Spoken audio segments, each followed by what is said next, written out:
Halo Sobat Spoiler, bagaimana kabarnya? Tentunya Millers doakan baik-baik saja. Jumpa lagi di channel Sektor Spoiler. Pada video kali ini, Millers akan bahas kelanjutan cerita dari Donghua series Swallowed Star episode 176.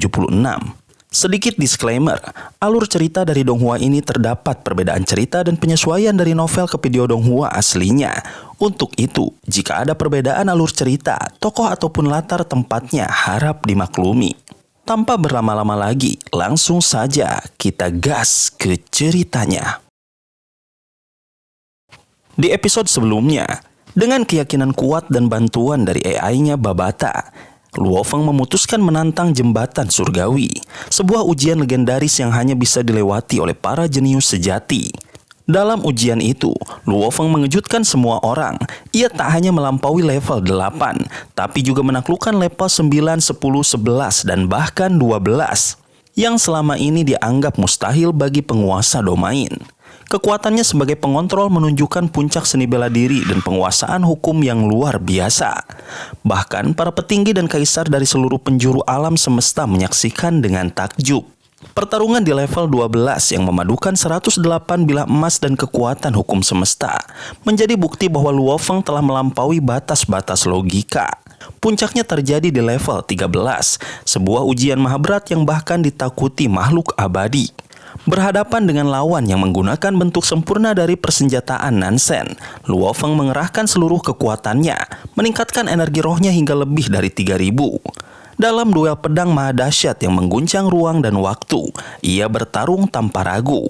Dengan keberanian, teknik tinggi dan kekuatan yang menyatu dengan kehendak dewa binatang, Luo Feng mengalahkan lawannya, membuktikan bahwa ia bukan sekedar jenius, tapi calon legenda.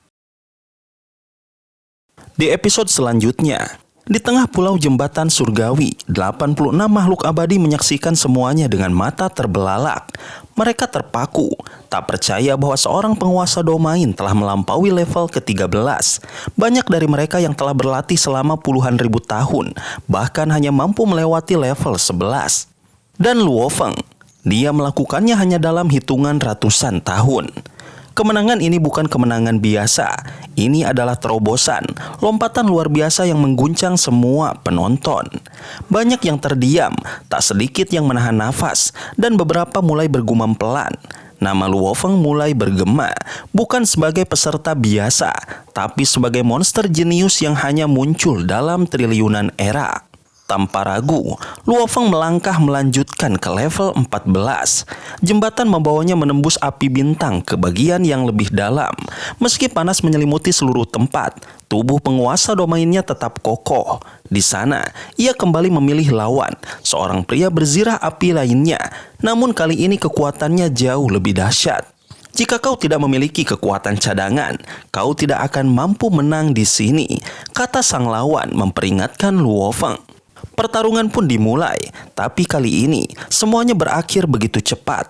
Bilah emas lawan melesat secepat kilat, menembus pertahanan Luo Feng sebelum ia sempat bereaksi. Tubuhnya tercabik dan ia kalah. Upaya di jembatan surgawi resmi berakhir. Luo Feng jatuh di level ke-14. Di Pulau Tengah, para makhluk abadi yang menyaksikan pun akhirnya menghela nafas lega. Tekanan dari penampilan Luo Feng membuat banyak dari mereka merasa tercekik. Kini, mereka akhirnya bisa bicara, tertawa dan berdiskusi, sekaligus mengakui bahwa mereka baru saja menyaksikan kemunculan monster sejati. Level 13 bukanlah hal sepele. Mereka tahu, bahkan penguasa sektor yang telah hidup ratusan ribu tahun akan merasa sulit untuk mencapainya. Namun Luo Feng, seorang penguasa domain muda, telah menembus batas itu dalam waktu yang sangat singkat. Kabar itu pun menyebar cepat. Truyan, sang guru, hanya bisa tertawa bangga saat teman-temannya memberi selamat. Namun dia juga tahu, kekuatan seperti ini akan menarik perhatian banyak pihak. Banyak yang akan mengincar muridnya. Jed, salah satu makhluk abadi, langsung menghilang untuk melaporkan kabar ini ke 9 kesatria pedang. Ia sadar kemunculan Luo Feng bukan hanya mengejutkan, tapi mengancam keseimbangan. Laporan mulai berdatangan. Berita itu akhirnya mengguncang jagat raya dan menyebar begitu cepat, seperti api yang melahap rerumputan kering. Dalam waktu singkat, kabar tentang seorang pemuda bernama Luo Feng yang baru berlatih selama beberapa ratus tahun namun telah melewati level ke-13 jembatan surgawi menyebar ke seluruh penjuru alam semesta virtual. Kehebohan ini bahkan membuat kelompok Unding tak mampu menyembunyikannya. Mereka secara spontan membagikannya kepada siapapun yang mereka kenal. Namun, di tengah hiruk-pikuk dan decak kagum dari berbagai pihak, Luo Feng sendiri tetap tenang. Tidak ada sedikit pun kegembiraan berlebihan dalam dirinya. Justru saat hendak menuju kediaman pemimpin kota kekacauan utama, ia berhenti sejenak, mengerutkan kening. Aku belum akan mempelajari tablet 9 alam semesta, pikirnya.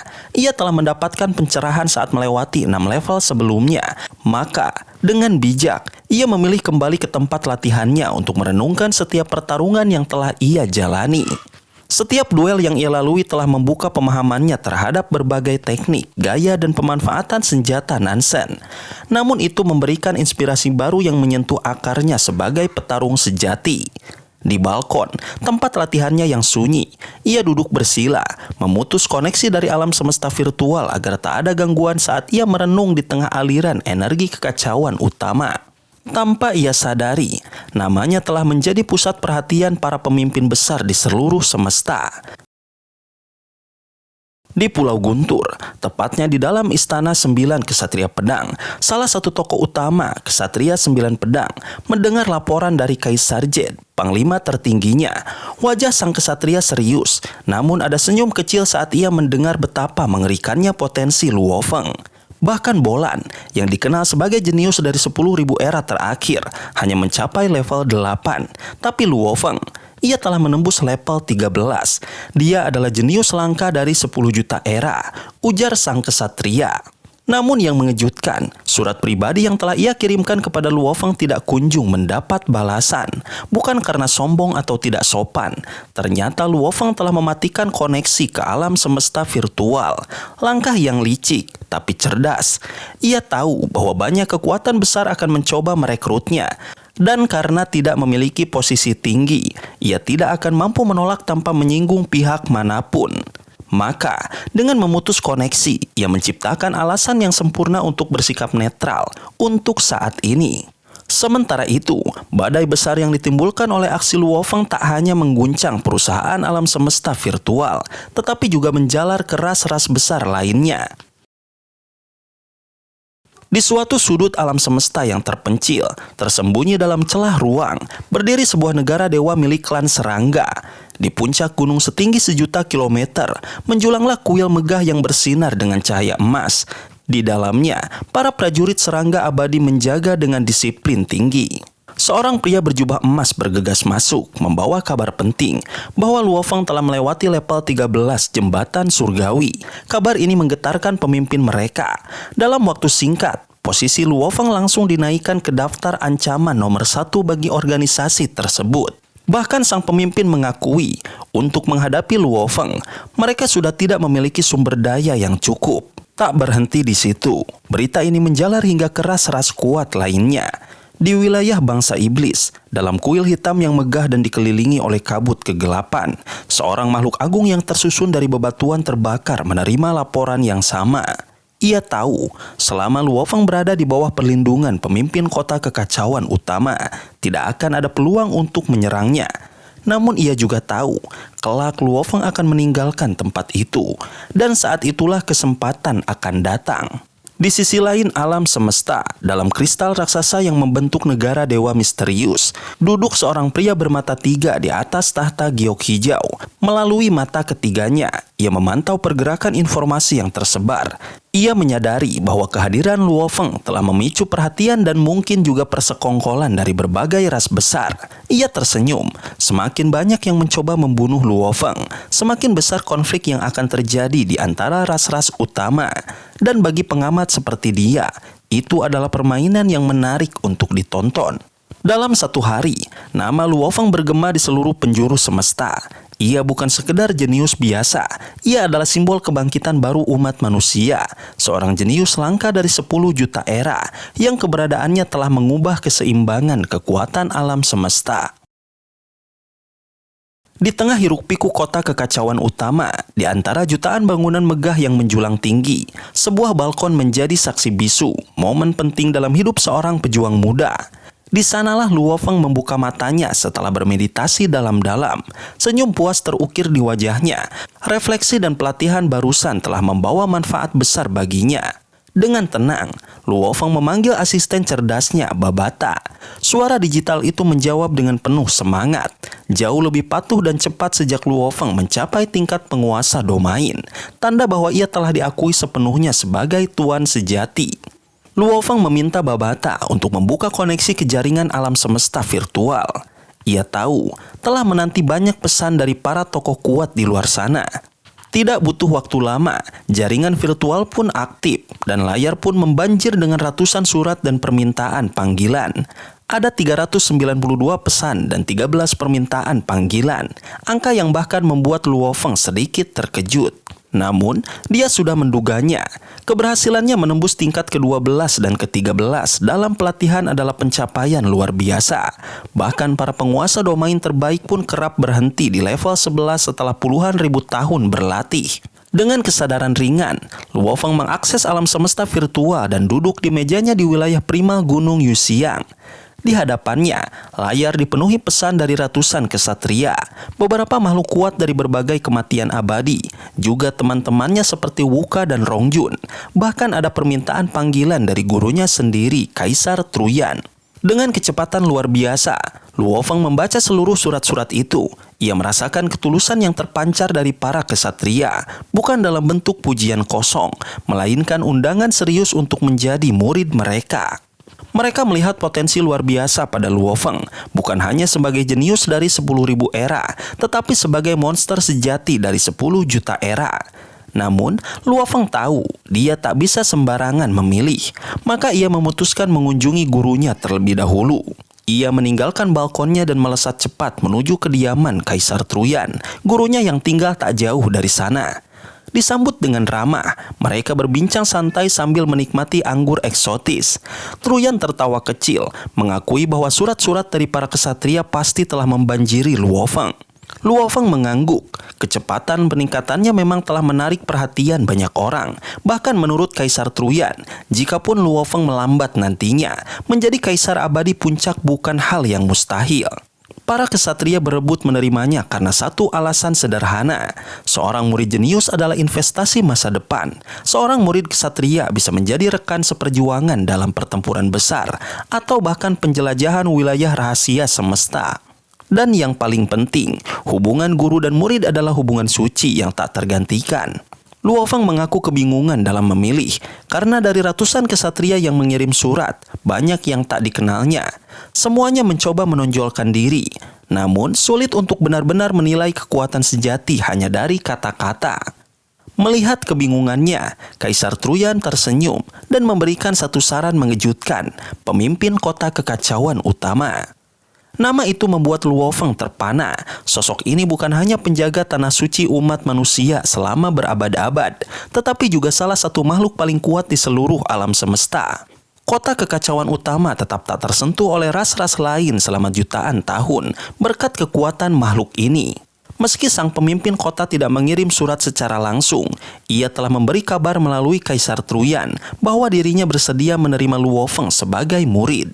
Sebuah kehormatan luar biasa, karena murid sejati dari pemimpin kota biasanya adalah para kesatria abadi yang kekuatannya sudah mendekati dewa.